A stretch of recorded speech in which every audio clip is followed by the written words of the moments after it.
welcome to B Shifter. John Vance here, Nick Brunacini hanging out, as well as Josh Blum, who is remote, and we'll be talking to him today about some operations chief questions.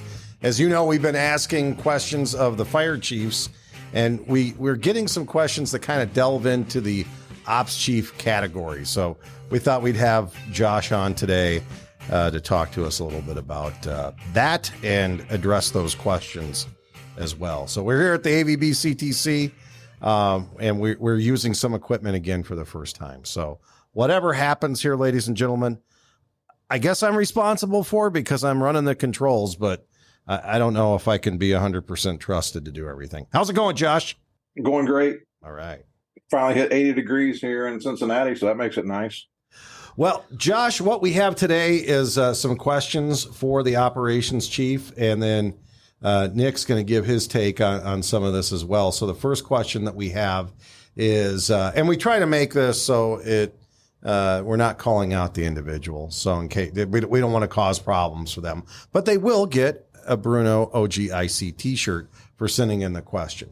So this question comes to us from someone who says that their fire department, they tend to initiate operations at most of their structure fire. He says, I find tactical supervisors such as Division 1, 2 Roof, Rick, tend to make a lot more sense organizationally than initiating the operations section. It also seems to lead to confusion as to what command truly is responsible for and what the operations is responsible for. So, Josh, we get that question a lot. What is your answer to that one? Well, first of all, I don't think it's that uncommon. I think that the whole operations chief thing, ops on the fire ground comes up a lot just because they picked it up or they learned that somewhere along the line. And they really maybe don't even know why they do it, but they just assign the position. So anytime that we're building out some sort of command organization, we only ever grow the organization or expand the organization or reinforce the organization when it's going to make it better. So, the question there of difference between or confusion between command and ops, well, really when you make ops, unless you're at some kind of a giant incident, well beyond the type 4 or 5 incident, really you're just passing the baton to somebody else who probably is going to struggle to fill out all the roles as the strategic IC. So they make ops at a house fire, and then they're basically passing every company to them, but there's really no way for them to manage those companies, and it's not helping the organization to operate, any smoother, safer, effective, efficient, any of those things. So again, we only build out an organization when we're going to make it better. So I think in the question, it even says really the answer. Assigning a division or sector, makes so much more sense because, command can assign Division 3 that has, 3, maybe 4 companies working in that division, plus some, on deck tactical reserve units, and it's still manageable, and it helps the strategic IC span of control, and it's putting those boots on the ground to do tactical level supervision. So I think we could talk at length about this, but really the short answer is, when you make ops, you're just passing command if you're at a type 4 or 5 event. Is this a blue card department, do you think, that the question came from? Or is it somebody who's going toward blue card? Because we don't hear a lot of blue card departments doing ops. No, I think that it's possibly an organization that's going towards blue card. I think it's clearly not an organization that is doing blue card, because I think if they were, they would clearly understand that no role, no function, no position can really perform the duties or responsibilities of the other. So the strategic IC's got their list of responsibilities. And I think maybe people think when they throw an ops chief in or an ops position in on the fire ground that it's building out the tactical level, but really it's not, because they're all over the place. They're not assigned to a geographic area. And far too often, I think when we get ops, it kind of does get into micromanaging, because the operations person's all over the place. And oftentimes I've seen gets a little bit too hands-on, standing in the front yard or standing on the fire floor compared to just filling the roles or responsibilities or duties of the tactical boss. I've seen it where the ops section usurps everything that they're doing in the division. That person will make a lap and come around and give a contradictory order, which really confuses everything on the fire ground. Operations is a section position. Section positions are strategic in nature, right? So that's part of the command team, staff, whatever you want to call it. So you got those 5 section positions, and they're talking about using ops at a house fire. Well, if you're going to do that, why don't you go ahead and just activate all 5 section positions so you can have planning and logistics and admin, finance, and whatever else, because you don't need any of them. I think a lot of this, when you look at the history and evolution of the command systems across the fire service, much of the fire service looked for alternative ways of not having to take command. So you ended up with ops sections, are supposed to be the IC at a house fire. Well, what's the guy in his question said, what's the IC do then? What's command do?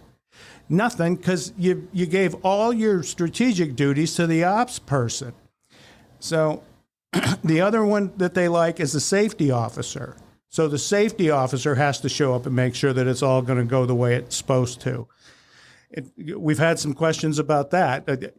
Blue Card, what we did is we made a safety section. So it's a strategic safety officer position that goes inside the command post. Well, when you read the safety officer standard from the NFPA, that's the model that they use, surprisingly. So I think a lot of this was an effort of, okay, we don't have to take command now because somebody else is going to come in, or they complicate it by saying, okay, I'm the IC, but I'm going to assign you operations, which is the same exact job description for me right now at this thing. Josh said it. You need an ops section chief as soon as you go to 12-hour work cycles and have some aircraft drop an agent on the problem. So you'll be there a week or two. That's where the ops section comes in. You're talking about hundreds of people in the incident operation now. That's what that system was designed for.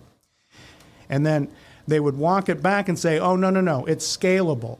You don't have to have 138 management positions. You can only have 2 or 3. So we just use the ones we like, ops and this one over here and this one. It's confusing unnecessarily. You look at it, you're strategic.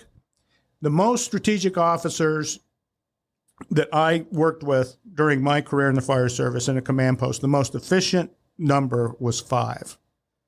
So you got 5 people in a strategic command post. There was never, in my 29 years, we never used an ops section. I mean, it's because the IC did it. In fact, an ops section goes kind of against the 4 and 5 because you start off with the IC, you transfer it from a mobile one to one in a strategic position. The one in a strategic position starts to build a command team of an IC, a support officer, and a senior advisor. Really, the only positions I ever used was logistics and safety in the thing, because I worked for a municipal fire department that had all these resources, and you managed them yourself. They didn't have to come from other states and places like that to a big forest fire somewhere. So I think Josh is right. It's just a confusing thing. It's like this option we can use. Well, no, don't. If you work for like an urban fire department, you're never going to use an ops section. It's something that doesn't happen that often. It's more reserved for a NIMS type 1 or 2 incident op, a big thing that's going to take weeks into months to handle and hundreds of firefighters.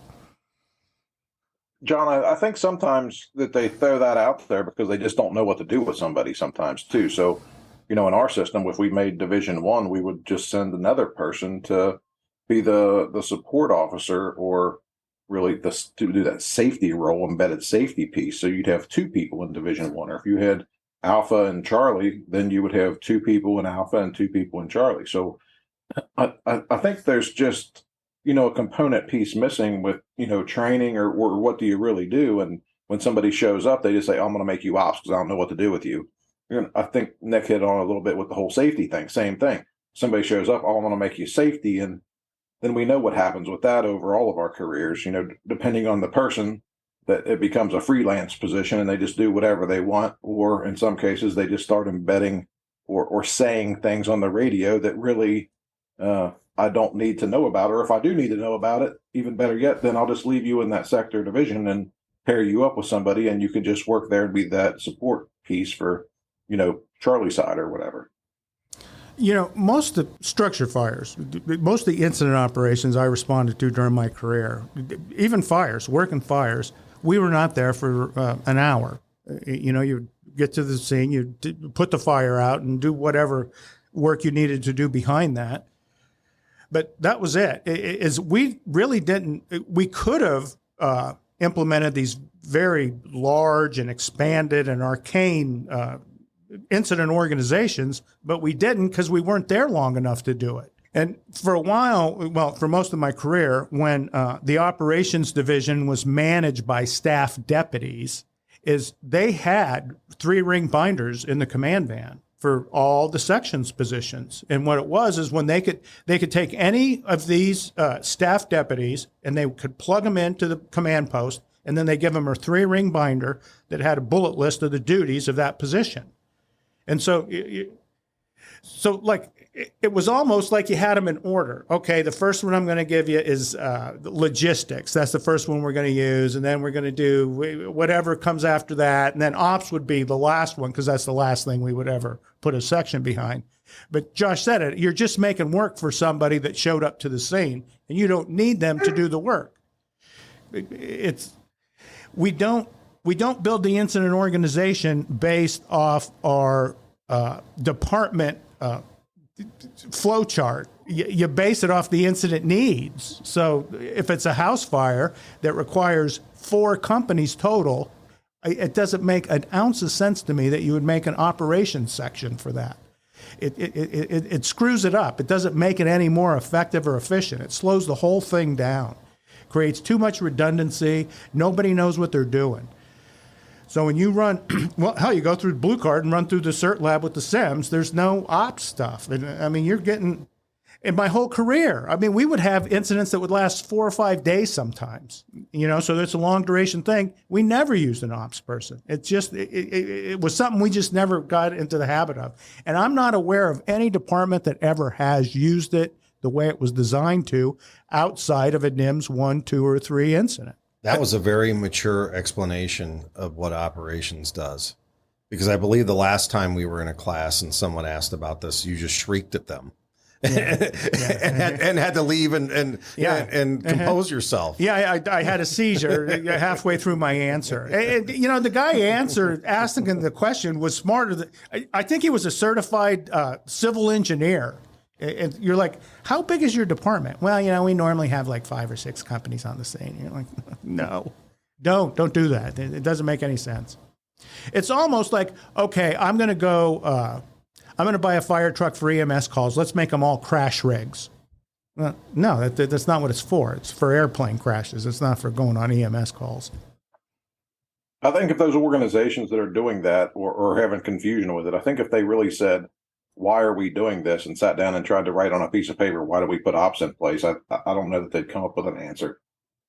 No, they'd say because the National Fire Academy said so 10 years ago. That's what we should be doing. Yeah, we should use an ops section, but we should never use an incident strategy. It's like, well, no, the people that have figured out how to do structural firefighting should have a voice in it. So, yeah. All right, good job on that question. You got anything else on it, Josh? No, I think that covers it. Dear Chiefs, how do we align training and operations? The reason I ask is my department has an operations chief and a training chief that both report directly to the fire chief, and it seems the two are not on the same page, and the chief seems to struggle to align the two. What can be done to make sure that training aligns with operations? And that's from JK, Any Size Fire Department, USA. So he's a little undercover. What is the best way to really align your department? Well, I think we got to look at what's the service we provide based off the risk associated, and what can we really provide, what level of service. And then, from that point, you start to develop, what does that standard of cover document look like of service that we're going to provide? And then you start to line that up with, okay, what skills are required to fulfill those duties. And then from there, that's what you train your personnel on. And it can't be a competition. It can't be, I'm smarter than you, so I'm going to teach this, but you're going to do that. Or I'm going to tell you that you're going to teach, whatever, and it doesn't align with some sort of an operations piece. So we train on whatever the skills are that we're going to use that line with our risk associated with how we're going to deploy on the fire ground. I mean, it's no different than sports, right? I mean, somebody on the football field's figuring out what is our strategy going to be to win against XYZ football team, and this is their defense. Okay, well, what is the offense we're going to run? Well, whatever the offense is that they're going to run that week or this week, thinking about next week, all of those coaches align with each other based off the strategy to win the game. So what's the best way to get around this defense in the sports, case on a football field? Well, in the fire world, we have basements, so we need to include that. We don't respond to high-rise fire, so I'm not going to train on high-rises. We don't respond to, I don't know, you name it. So decide figure out what you respond to and the risk associated and what the deployment model is going to look like. And then you train your personnel based off of that. So it has to be hand in hand working together. I mean, that's my piece and view on that as far as the ops chief and the training chief. And the fire chief needs to step in and say, no, this is what we're going to do. But that's oftentimes an issue because, people get into positions and maybe they never filled the ops chief or the training chief's job. So they don't even know what that looks like. You have the issue of training, right? So this is a thing between the ops chief and the training chief, and they don't agree on whatever the training content is. And let's say they're the same rank. If you step back and look at it from a more global perspective and you identify like the responsibilities of each of those positions, the ops chief's responsible for like keeping the operations division ready to go on a call, right? Training keeps everybody trained. But when you start to break out the training chiefs, everything, all the areas, you said it, the service we're going to provide. Well, the service we provide, we can break into different areas. I do this all the time. Wait, blue card, but why are we doing blah, blah, blah, blah, blah? You think we're arguing about firefighting training. We ain't arguing about EMS training, are we? The ops chief and the training chief ain't arguing about, how we're going to do EMT or paramedic training, because that's already decided, right? Let's move in to hazmat. Are they arguing over that? No, the curriculum's already set for that. It's the same thing, correct? TRT, same deal. A rope, you tie a knot a certain way. You don't tie it based on your department's rope policy. You tie it based on, this is a bowling on a bite. This is what it looks like. The only place we don't do that is the structural firefighting side. None of that's standardized across. If you looked at the United States of America, you could not be a firefighter in different fire departments. You'd be an EMT, you'd be a hazmat responder, TRT responder. So this is problem, I think, throws itself the strategic shade with those two positions, the ops chief and the training chief. And it's almost as like, I am responsible for the soul of our organization. And this is what that means to me. And you think if you would just standardize what we do, engines lay lines and they move water. Ladders provide support work. This is how we apply it to structural firefighting. It ain't that complicated. So you get some kind of a system where you figure out this is how we do the task level piece, the tactical and the strategic. Boom. That's just the way it goes. But that is the baby that they fight over. They're not fighting over any of the other 5 or 6 kids. It's that one. And that's because the other ones are already well-defined and standardized. It's already that way. So, and I think that's one of the goals of Blue Card is to make that more of like a standardized model. And then you could customize it, like Josh said, based on the hazards you face every day. So then it becomes, okay, how do we do better, Mayday operations, or how do we do better ventilation, or how do we do better establishing water supplies?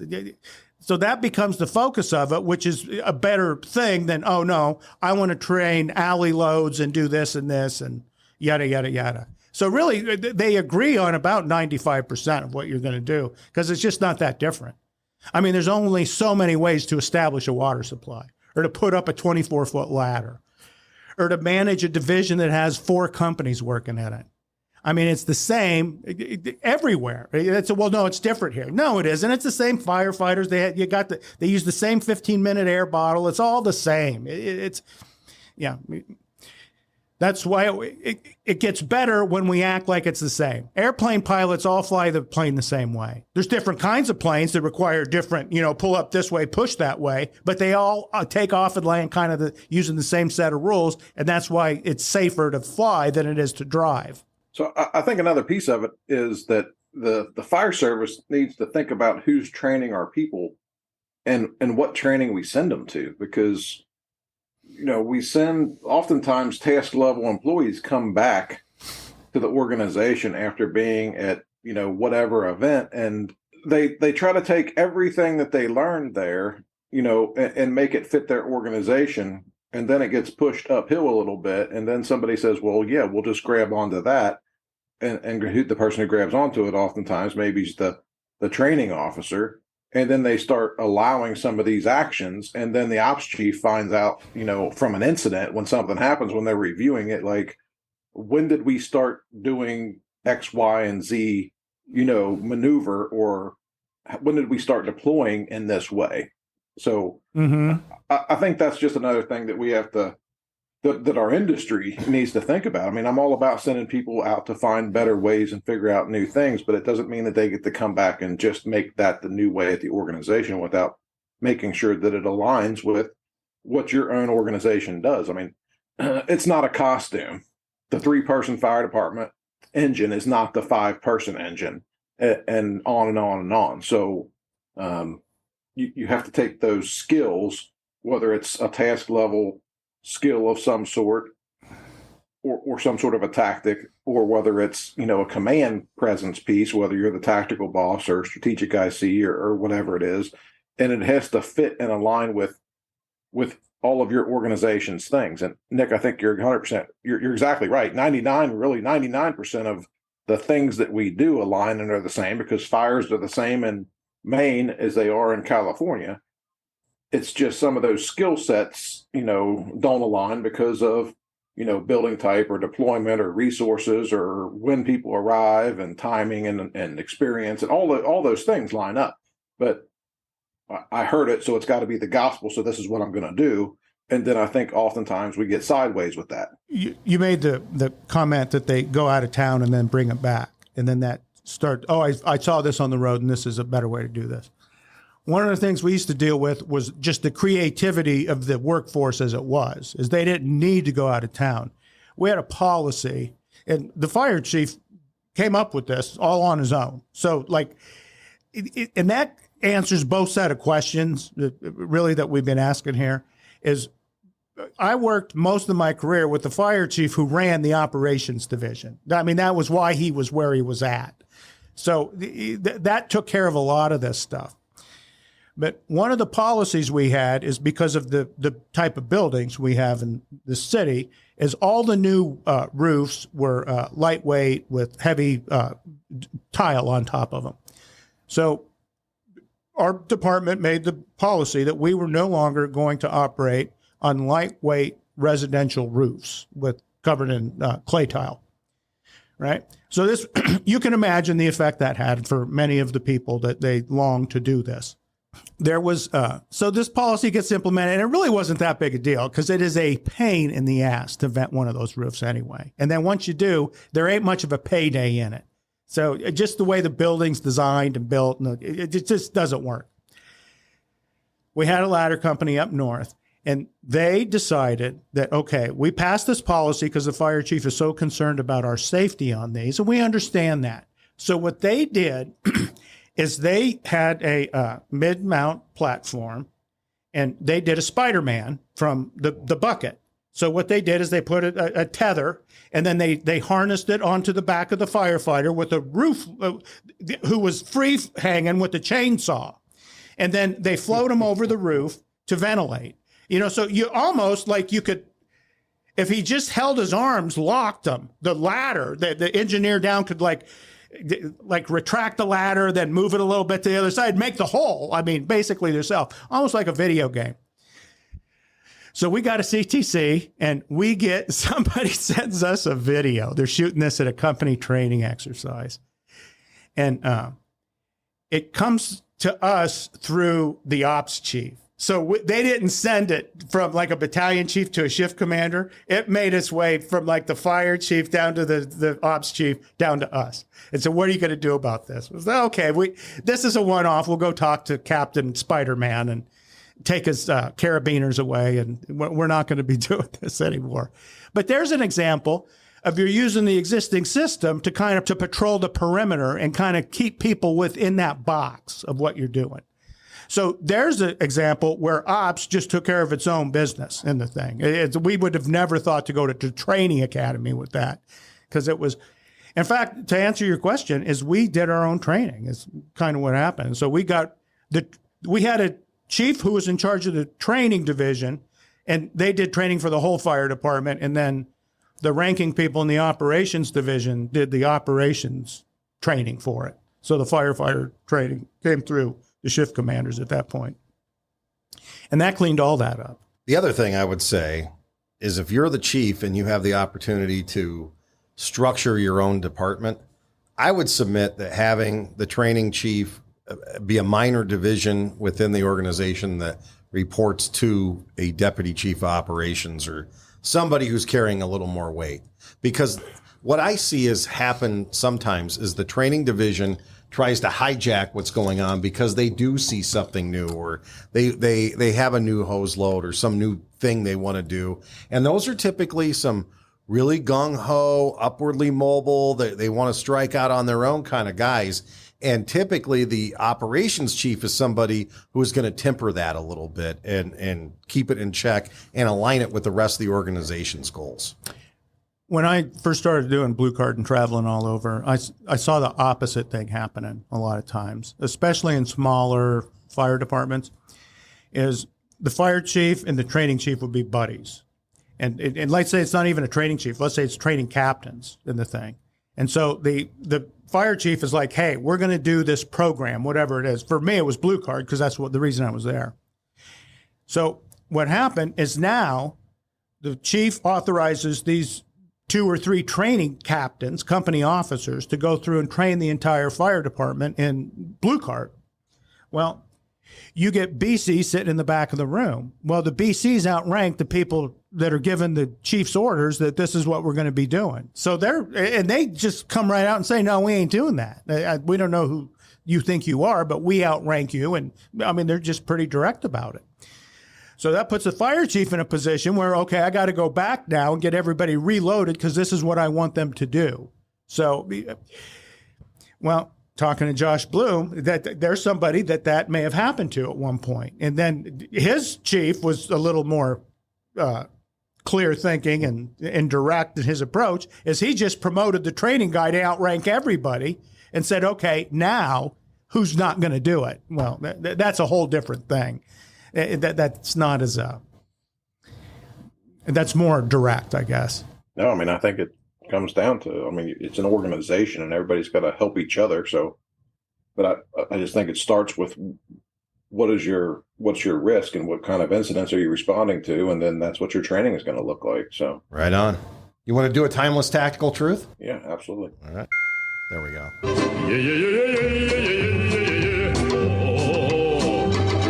Timeless tactical truths. And today the timeless tactical truth is the Queen of Hearts. The Queen of Hearts. The Queen of Hearts says, regarding the command mode, no mature, refined, and reflective command system can be conducted in the open air that is crowded, noisy, smoky, and typically very confusing. Regarding the command mode, no mature, refined, and reflective command system can be conducted in the open air that is crowded, noisy, smoky, and typically very confusing. Strategic command post. We're doing a class right now, and we have some new blue card departments that are coming in particularly people out west where it's nicer weather, and they're still running command from the back of the vehicle.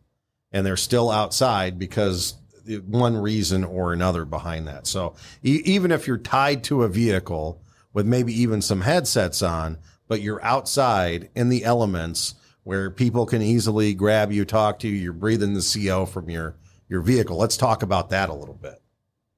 That's not a strategic command post. A pull-out tray on the back of a SUV or pickup truck ain't strategic at all. You're standing in the front yard. You're mobile IC. It's a half-assed version. You're not in the thing and you're not mobile. You're stuck in between. But you said it, is you are subject to every distraction at the incident scene.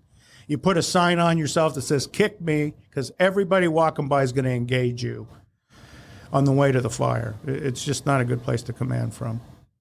I think the whole thing with that strategic command post and being locked inside of a vehicle and all of that is, if we ask the firemen, when you're calling us on the radio, do you want us to answer? And when they say yes, then that means we should sit in the car with a headset on, doing active listening and doing the roles of a strategic IC. And we talk about it all the time. If you're not willing to do that, then you've promoted above where you should be, and you should step yourself back to a different position, because strategic ICs work inside of a command post in a sterile environment, just like we talk about airplanes, the sterile environment and the cockpit of an airplane, and what do we do there and what do we not do there and what do we discuss, and then the whole thing of being able to track, what's really going on at the event with strategic accountability. A quiet place to think, like, what is really going on here, and then the ability to forecast. So I think anytime that you get out of that sterile environment, you start to lose that cognitive ability to really think and make decisions, because I think, like Nick said, you're always being kicked, you're always being interrupted, you're always got the, hey, if you just let me go in here, I can solve this problem, or did you know? It's all of those things. And, that's why, we hear on the radio far too often, command a unit with traffic, repeat or identify. And it's like, well, every time that they say that on the radio was a missed mayday. And we're missing far too many maydays where command is being notified by another company or the dispatcher that there's a mayday on the fire ground. So, if nothing else, your job as strategic IC is that you are doing active listening, and you should definitely not miss when it was clear and somebody said mayday, mayday, mayday on the radio. And we're hearing that on a somewhat regular basis. The last few reports I've read about this, Mayday reports, is that's exactly what happened. It's the first transmission of the Mayday went unheard, but for like 5 or 7 minutes, something like that.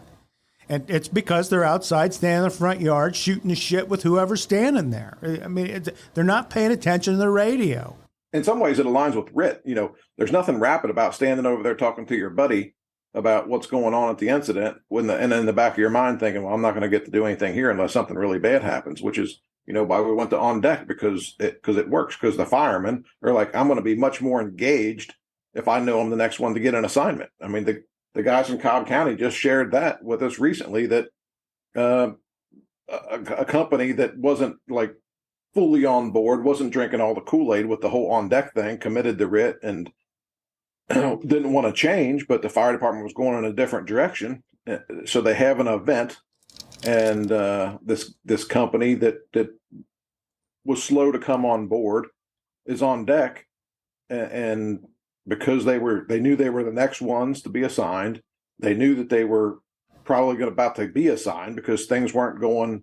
The problem wasn't getting solved quickly, so they were ready to make entry into the building. And because they were able to make entry into the building so quickly, this company officer said, we saved these guys' life because we deployed that much quicker. So, we have to do what we can prove works, and then what we know works, not, well, somebody said, or that's what we've always done. And, that's just happening far too often. And we can read too many things about information being mixed with, back to the strategic IC thing, being in the elements, not in a sterile environment doing strategic command stuff. Well, and you said it to the example. Look, somebody goes out of town, they come back home and say, hey, the solution to all of our problems, if we just had an ops section. If we implement an ops section earlier, that's going to do this, this, and this. And so if that's really what you believe, then you need to practice that before you actually apply it. You talked about sports examples. When they're doing whatever they're doing, they practice all those plays before the game. They don't get together before the game and say, we should try this the next time there's a fire. So there's a lot of it that isn't even vetted. And during my career, the same thing happened. We thought, well, we're not going to, we need a tactical reserve. This is what it's going to look like. Well, it was a 70%er, but 30% of it wasn't.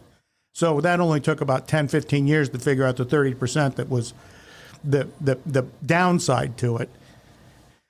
But that's the key in the thing, is to exercise it where you're familiar with it, and it becomes a standard routine every time. So that's the thing where it's like, okay, we practice this till we can't get it wrong, is kind of where we go with it. So we understand how it actually is supposed to look and work when we use it and need it. The whole thing of sending people out and all of that, and then they come back and they just want to do something. It's like, well, if somebody told you this is what we do, or this is how we do it, or this is what you should do, then we should do something to validate that, and then, like you said, practice it. But there's plenty of people out there running around saying, "Oh, you should command from the front yard. You're out there with your people," and it's like, well, ask those people what that looks like with their 3 to 5 companies at a house fire. Okay, now show me what that looks like when you got 7 to 10 companies at a 3,000 square foot house fire. And then show me what that looks like when the whole, 3rd floor of a 4th story building is on fire. And they don't change anything up for that. And I'm not saying in any way agreeing with, standing in the front yard in command because I'm there with my people. But under what circumstance did they say that even worked? And really, it's accidental success. They've just made it work, not this is a good way, and it does work. Well, you said it right there, is one attack line in the right crew's hand will solve most of the problems, at least offensive structure fires. One properly directed attack line is responsible for all the crazy bullshit we do that's outside of one attack line hitting the fire.